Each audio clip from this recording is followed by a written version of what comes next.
Baptiste Dupin, 25 ans, j'ai fait un bac pro CGEA, donc spécialité grande culture. Ensuite, j'ai fait un BTS Axe, donc pour voir la partie gestion et analyse d'exploitation. J'ai fait une licence professionnelle en gestion aussi. Et ensuite, j'ai été salarié agricole pendant 6 ans et je me suis installé il y a un an sur l'exploitation à Tavan, donc en 2021. Je m'appelle Gatillon Patrice, je suis exploitant à Tavan depuis 1984 et je faisais des céréales et vignes. J'ai pensé à la transmission vers 55 ans. Je savais que j'avais pas de suite, il fallait que je trouve un repreneur et bon, c'est comme ça que ça a été parce que j'ai des enfants qui sont un petit peu trop jeunes.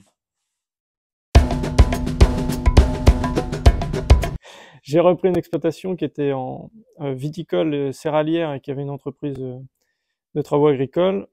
J'ai décidé d'arrêter l'entreprise de travaux agricoles et sur la partie viticole, j'ai pas pu la reprendre car financièrement, je n'avais pas les moyens. Donc je me suis consacré à l'exploitation céréalière pure. Et donc aujourd'hui, j'ai une exploitation de 130 hectares. Donc je ne suis pas du tout issu du monde agricole. Mes parents n'étaient pas. Mes parents sont salariés, notamment au Gîte de France, et mon père dans une carrière de sable. Voilà, comme tout le monde, j'ai de la famille qui travaille, qui est du monde agricole, mais voilà, je n'avais pas du tout de lien avec la personne qui m'a transmis l'exploitation.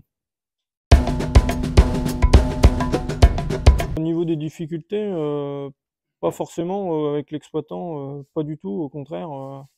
C'était une personne qui souhaitait transmettre à un jeune et qui a tout fait pour, donc c'était plutôt agréable. Et j'encourage les exploitants à faire cela. Ce que je voulais, c'était installer un jeune, alors je voulais pas vendre trop de terre tout de suite.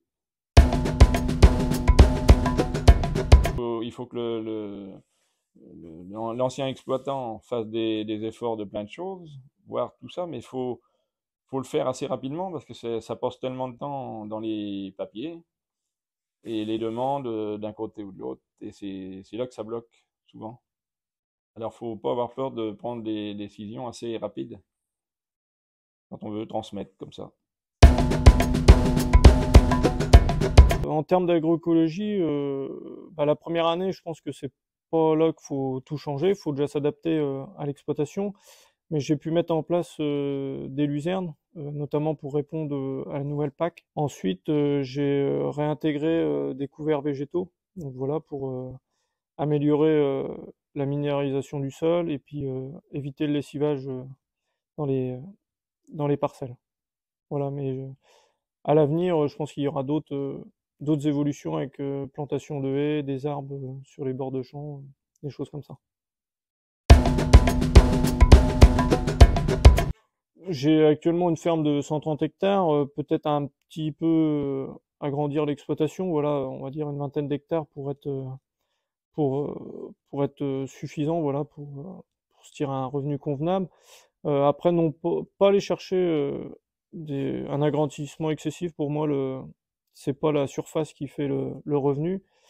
Mais après, plus aller sur des ventes directes, des choses comme ça, voire aussi s'adapter à l'activité locale, parce qu'il faut prendre aussi en considération ce qui se passe autour de soi avant de faire des choses. Et puis peut-être travailler sur tout ce qui est regroupement de matériel. Je pense que le métier d'agriculteur va évoluer. L'agriculture a toujours évolué avec les années et l'histoire. On a toujours su s'adapter et répondre aux enjeux, notamment sociaux, environnementaux et économiques.